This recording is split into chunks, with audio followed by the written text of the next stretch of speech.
અટાણે થોડુંક અંધારું છે ને એટલે મારે તમને એક યુનિક વસ્તુ બતાવવી છે. જો કે અહીં તો યુનિક ન કહેવાય, કદાચ ઘણાની આ વસ્તુના ખ્યાલ છે તો હું તમને બતાવવાનો છે એક બત્તી, જે ખેડૂ માટે ખાસ ઉપયોગી છે.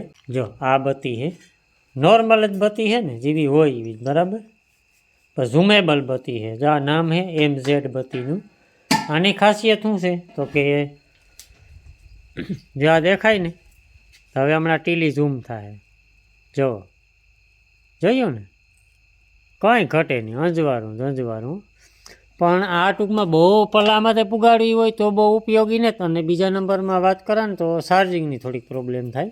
એટલે એટલી બધી પણ નહીં કે હાવ એવું બધું ઓછું થાય, પણ તોય પણ એક ધારી મને લાગે કે કલાક એક માણ કરતાં ચાલવી હોય તો હાલે, બાકી કટકે કટકે 3-4 કલાક નીકળી જાય. વસ્તુ કામની હે, જ્યાં લાઇટ જાય ને ત્યારે આખા ઘરમાં અંજવાળું. તમે જુઓ, આ જે અંજવાળું છે ને એ બત્તીનું જ છે.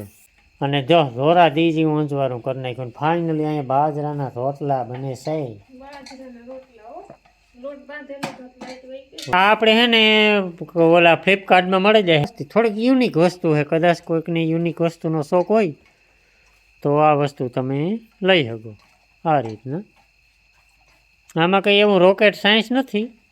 જે આ રીતનું આ હેઠા ઊંચું થાય ને એટલે અંદર બિલોરી કાચ હોય. આપણે ઓલો ખબર હે ઝીણકા ઉતરતા હરગ્યા આવતા, ઓલા હેઠો ઊંચો કાચ કરીએ તો ઝીણકી ટીલી મોટી ટીલી બહી